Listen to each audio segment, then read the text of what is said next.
Olá, pessoal. Vamos falar aqui do Climap. Ele é um aplicativo para análise de dados climáticos.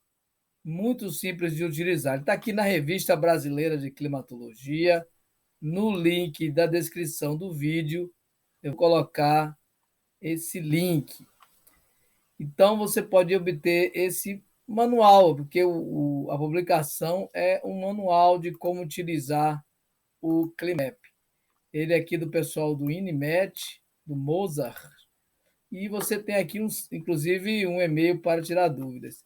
Uma ferramenta que facilita bastante a análise de dados, mas ele precisa trabalhar com três variáveis, que é a chuva, ou melhor, a precipitação, temperatura máxima e mínima, e uma quarta variável que você vai escolher. A partir disso, você consegue gerar climatologia e análise de tendência. Além disso, ele se pode também fazer algumas previsões, mas para isso você tem que ter um arquivo extra.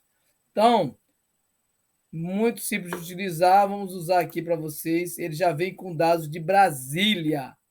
Então você pode abrir arquivos aqui e ver quais. Ele já, quando você faz o download, já baixa esses arquivos aqui. São arquivos que você vai utilizar no seu trabalho. Claro que ele é um modelo que você vai utilizar. Olha como é que eles são. Ó. Esse daqui é o de. Nós temos aqui, primeiramente, o ano, aqui o mês, janeiro, né? O dia, aqui a precipitação, milímetros, a temperatura máxima em graus, a mínima em graus e a umidade relativa em percentagem ou porcentagem. Um ano aqui ele vai até 31, o primeiro mês, né? 31, e aí vai. Essa série aqui você vai até lá embaixo para encontrar aqui a série 2012. Então, a série que utiliza seus dados tem que estar nesse formato para você utilizar no Climap. Então, outra pasta é uma pasta que você tem um preditor.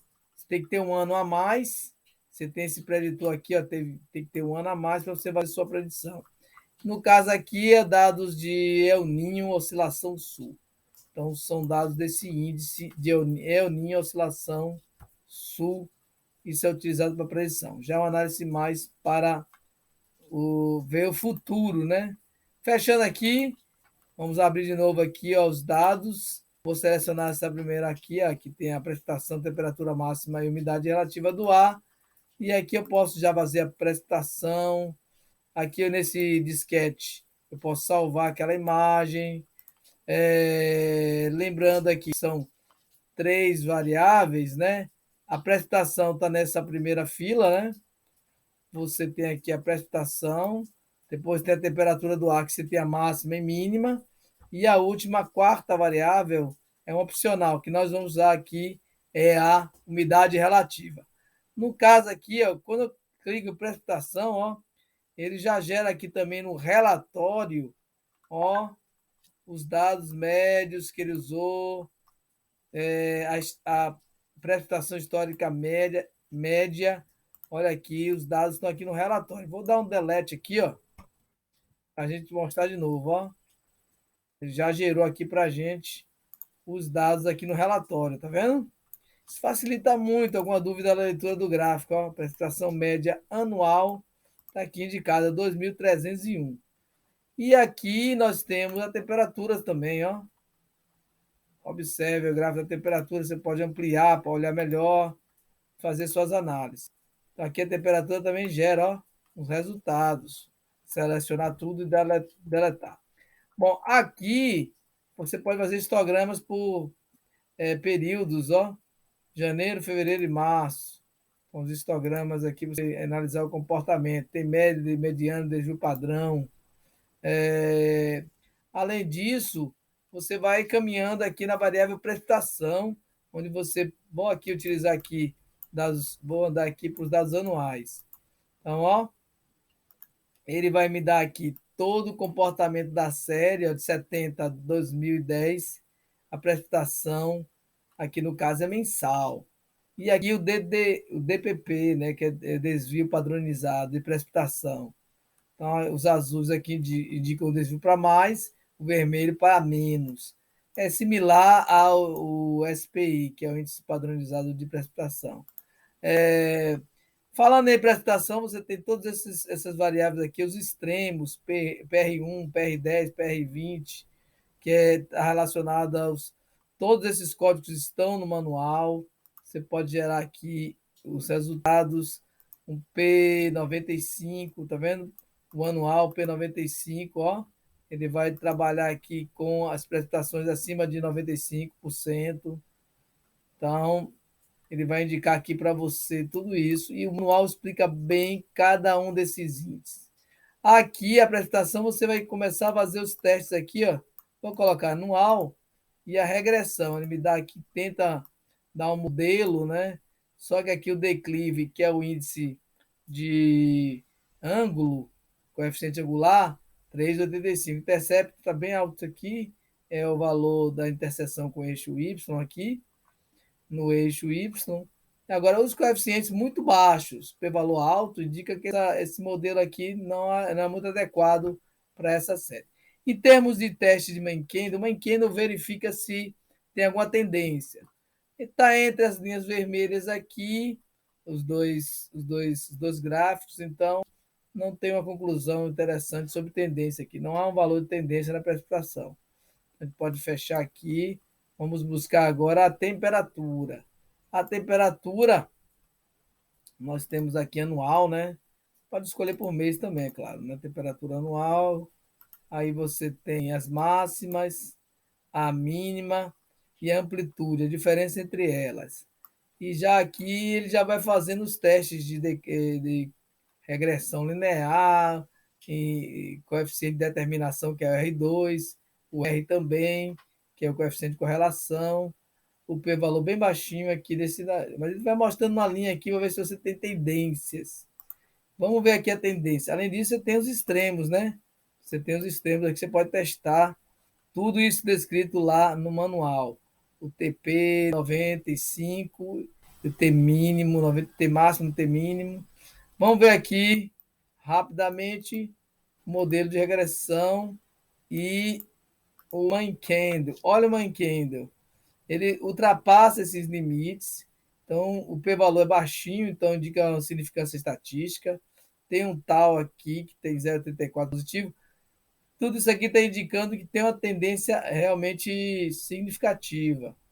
Essa linha azul vai indicando uma tendência significativa aqui de aumento da temperatura, né, considerado a partir desses dados. Então, há uma tendência de temperatura mais alta aí inclusive no manual fala exatamente a definição aqui.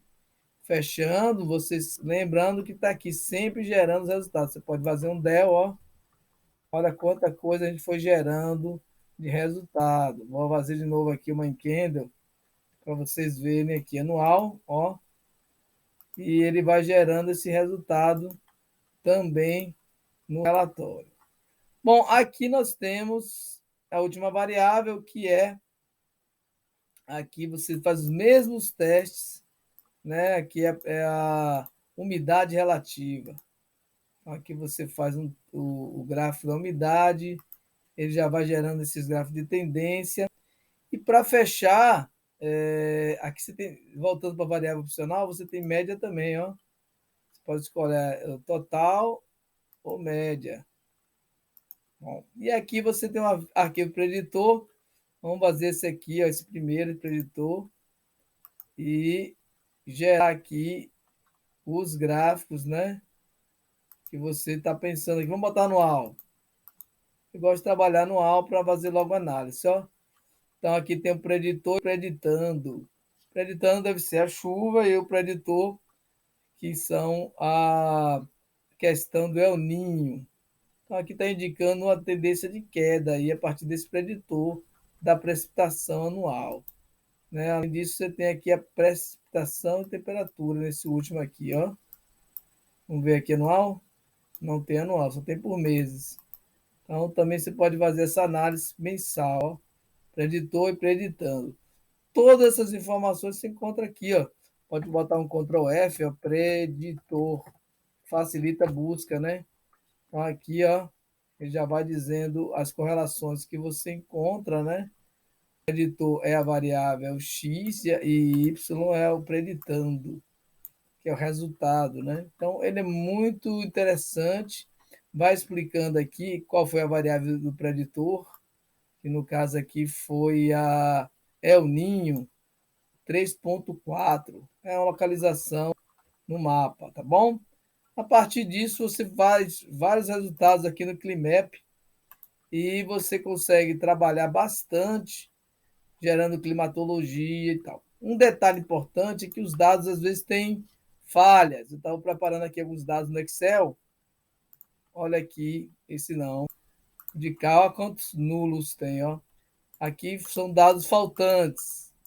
Depois eu vou copiar isso aqui e colocar no arquivo de notas, bloco de notas. Então, o que acontece?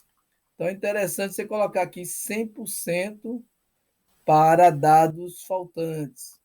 Então, ele vai ser bem tolerante para seus dados. Mas se você às vezes não quer isso, você pode escolher 75%, 50% e 25%. Para quem está começando, vai logo no 100%, porque ele vai desconsiderar esses dados faltantes na sua análise. No caso da série que nós estamos trabalhando, não tem dados faltantes. Nessa que eu já estou preparando aqui no Excel, colocando na mesma estrutura, ano, mês, dia. Tem bastante dados aqui faltando, são dados diários. Como são dados diários, em geral tem faltas.